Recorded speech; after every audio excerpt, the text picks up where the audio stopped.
As leaders, there are times when our expectations go unmet. This can happen with projects, with employee performance, even with our delegation. When those expectations are not met, our knee-jerk reaction is to look at the employee to find the reason they failed. But the truth is, the failure may be ours. Today, we're going to look at what might be the missing ingredient in our execution failures.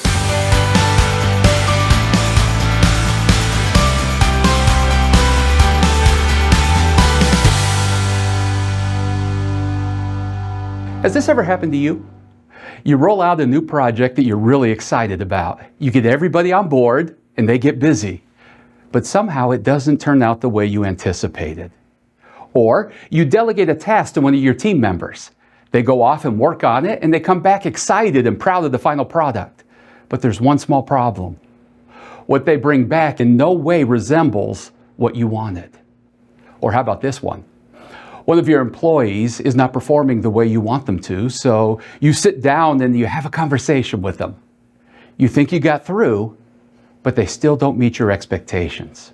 I'm sure one or more of those scenarios is familiar to most of us as leaders. And there could be several reasons this might be happening. It could be the employee's not listening, or is not capable of meeting your expectations, or waiting until the last minute to perform the task. All of those can happen. But the most common reason I've found isn't the employee, it's us, the leader. Specifically, it's that we lack clarity. That lack of clarity can surface in two specific places. First, we lack clarity in our own minds. Leaders are judged by results, and results are achieved through action. So leaders tend to have a bias for action. We see a problem, we jump to fix it. We have an idea, we jump to implement it.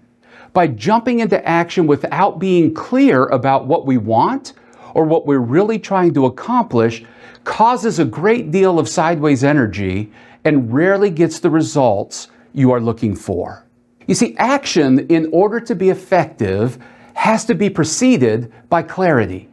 And clarity comes by spending time thinking. Now, I used to believe that thinking was not real work. So I felt guilty about blocking out time in my schedule to think. Sometimes I'd even label it with some kind of code that looked like I was doing real work to other people. But now, I've come to understand that thinking is some of the most important work I do as a leader. Taking time to get clear about what I want, to get clear about what I expect, to get clear about what exactly I want people to do, to get clear about the metrics we will use to judge success. That is the essential work of a leader if we're going to move our team in the same direction and accomplish big things. The problem is, that's hard work. It's just easier to wing it. But without clarity, everyone has their own idea of what they should be doing. They have their own idea of what success looks like. So they will all do their own thing, thinking that they're doing what you want them to do. Meanwhile, you're frustrated with their results, and they don't know why.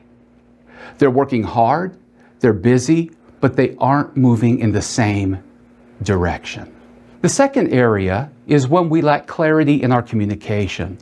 The two are obviously related. You can't be clear in your communication if you're not clear about what you actually want, about what you're actually trying to accomplish, or what you actually expect from your team.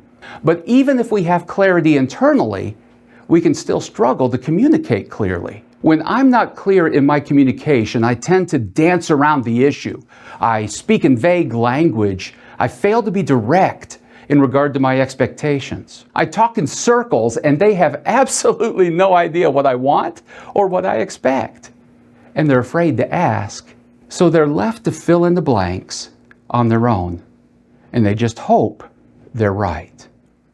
Or what about those corrective conversations?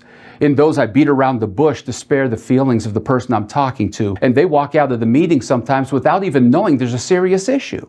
Or worst of all, I never actually put my expectations into words. After all, it should be obvious what I want, right? Well, then I get mad at them for not meeting my expectations. When I fail to be clear in my communication, I frustrate my team because they can't figure out what I want. They have no idea what success looks like for them. They work hard, but it's impossible for them to meet the moving target of my expectations. Everyone's busy, sometimes to the point of exhaustion, but we don't seem to be getting anywhere. All the while we think the problem is them.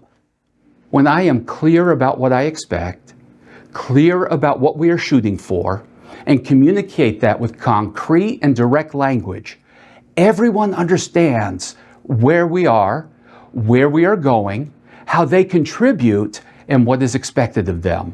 Only then can we all row in the same direction and accomplish something meaningful. So when we have issues with execution or results, when your expectations are not being met, before you go on a rant and criticize your employees, stop. Make sure you are clear. Now, one of the best ways to do this is to put it in writing. Something happens when you have to untangle all the thoughts in your head and put them on paper. For example, if I'm going to launch a new project, I might write down the answers to these questions.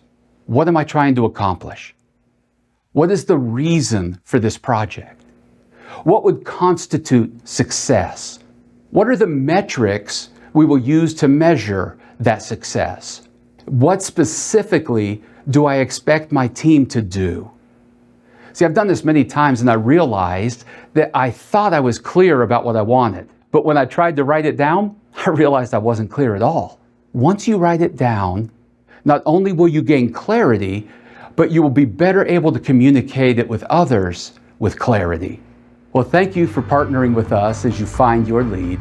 If you found this helpful, like and subscribe for more leadership content.